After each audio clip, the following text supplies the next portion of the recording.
गोरखपुर के होटल में जिस तरीके से मनीष गुप्ता के साथ घटना हुई, वैसी घटना किसी के साथ कभी भी हो सकती है।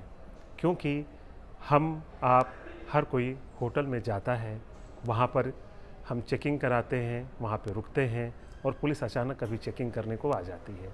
ऐसे में ये जानना बेहद ज़रूरी हो जाता है कि क्या वाकई पुलिस कभी भी किसी भी होटल में जाकर इस तरीके से चेकिंग कर सकती है, इस तरीके से हमारे ऊपर हाथ भी उठा सकती है और इस तरीके से किसी की जान भी ले सकती है।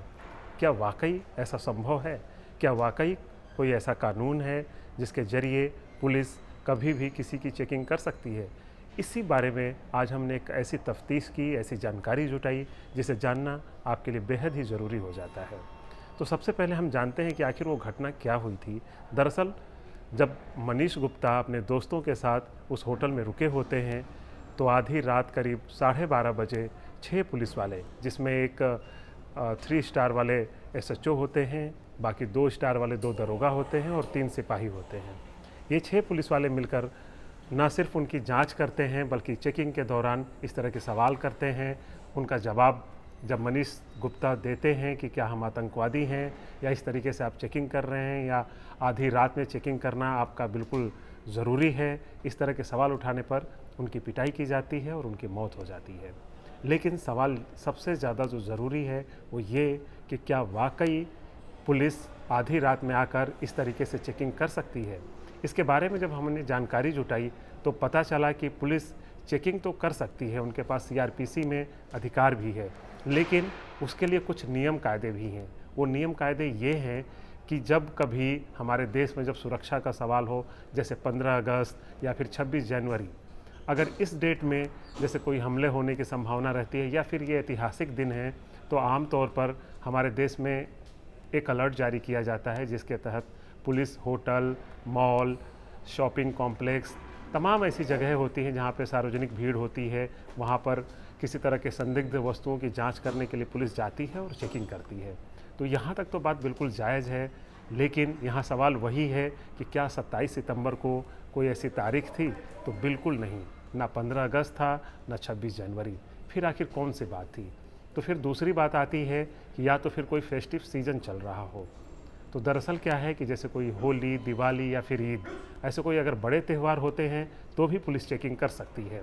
इसके लिए बाकायदा पुलिस अधिकारी की तरफ से या एसएसपी की तरफ से या फिर जो पुलिस कमिश्नर होते हैं उनकी तरफ से एक आदेश जारी किया जाता है और पुलिस इन त्योहारों से ठीक कुछ दिन पहले और उसके आसपास में इस तरह की चेकिंग करती है और कहीं भी जा सकती है, किसी को भी ट्रेस कर सकती है।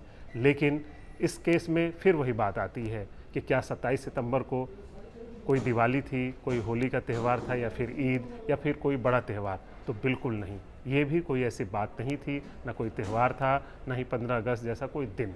तो फिर क्या था? ऐसे में जब हमने इसके बारे में पता लगाया, यूपी के एसटीएफ में आईजी रह चुके राजेश पांडे जी से जब हमने बात की तो उन्होंने कुछ ऐसी बातें बताई जिसको जानकर आप दंग रह जाएंगे। लेकिन वो जो बातें हैं वो बिल्कुल सच हैं और कहीं ना कहीं इस घटना में भी वही वजह है जिसके बाद मनीष गुप्ता की पीट पीट कर हत्या कर दी गई। तो पहले हम वो सुनते हैं कि आखिर वो क्या बताते हैं। तो संदिग्ध व्यक्तियों की चेकिंग के लिए होटल, लॉज, धर्मशाले, ढाबे, इन सब पे चेकिंग होती है।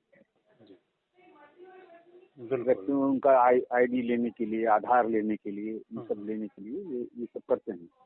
लेकिन अनायास किसी होटल में घुस के चेकिंग करने में कोई मतलब नहीं। बिल्कुल, ये तो तभी होते हैं चेकिंग जब माने कि 15 अगस्त हो, 26 जनवरी हो, फिर मतलब जब कोई मतलब ये त्योहार कि हो, कहीं होली कोई दिवाली। आतंकवादी घटना ना हो, कोई बात ना हो जाए, उसके लिए ही करते हैं। बिल्कुल, लेकिन ये बिना किसी, न 15 अगस्त था, न 26 जनवरी थी, न कोई हाँ आसपास नहीं, में कोई त्योहार ये नहीं था। असल में ऐसा है ना, ये कमाई का एक जरिया है। कभी कभी ऐसा करते हैं ये कि एक आध होटल में घुस गए, वहाँ मिल गए 4 लड़का लड़की कहीं पर, या एक लड़का एक लड़की मिल गए, तो जैसे ही नॉक करेंगे तो बताएंगे कि अभी शादी हुई है, सच्ची की शादी हुई है, लाओ फोन नंबर लाओ, घर वालों से बात कराओ मुझे। तो फिर वो आनाकानी करने लगते हैं। तो बस वो कमाई का जरिया है। बिल्कुल बिल्कुल, तो ये है बस, और कोई बात नहीं, सिंपल सी बात। दरअसल ऐसी घटनाओं में होता क्या है कि पुलिस जब भी जाती है किसी होटल में चेकिंग के बहाने, तो वहाँ पर वो सोचती है कि जो शख्स है जो होटल में रुका है वो किसी न किसी तरीके से गलत कार्य के लिए ही रुका है। लिहाजा जैसे ही पुलिस को देखता है वो परेशान हो जाता है और पैसे किसी न किसी रूप में वो पुलिस को दे देता है। लेकिन इस घटना में जो मनीष गुप्ता होते हैं, ना ही उनका कोई क्रिमिनल बैकग्राउंड था, ना ही वो कोई अपराधी थे और ना ही उनके ऊपर कोई मामला दर्ज था। ऐसे में और ना ही वो कोई भी किसी भी गलत काम के इरादे से वहाँ पर गए थे। दरअसल जब कभी भी कोई त्यौहार होता है या फिर कोई फेस्टिव या फिर दिवाली, होली या फिर दशहरा या फिर 15 अगस्त या 26 जनवरी, लेकिन इस दौरान इनमें से कुछ भी नहीं था ऐसा कि जब पुलिस चेकिंग करने के लिए वहाँ पर जाए। लेकिन फिर भी जगत नारायण सिंह और इनके 5 साथी होटल में जाते हैं, चेकिंग के नाम पर पैसों की वसूली करने की कोशिश करते हैं, लेकिन इन्हें कुछ नहीं मिलता है। तो गुस्से में या फिर ये कह लें कि जब मनीष गुप्ता इन पर सवाल उठा देते हैं, उनसे ये सवाल कर देते हैं कि क्या हम लोग आतंकवादी हैं या फिर आप किस लिहाज से हमारी चेकिंग कर रहे हैं, बस इसी बात पे गुस्सा होकर, और दूसरी बात वसूली में कुछ 1 रुपया नहीं मिलता है, कहीं ना कहीं इसी वजह से गुस्से में वही पुलिस वाले उनको मार डालते हैं।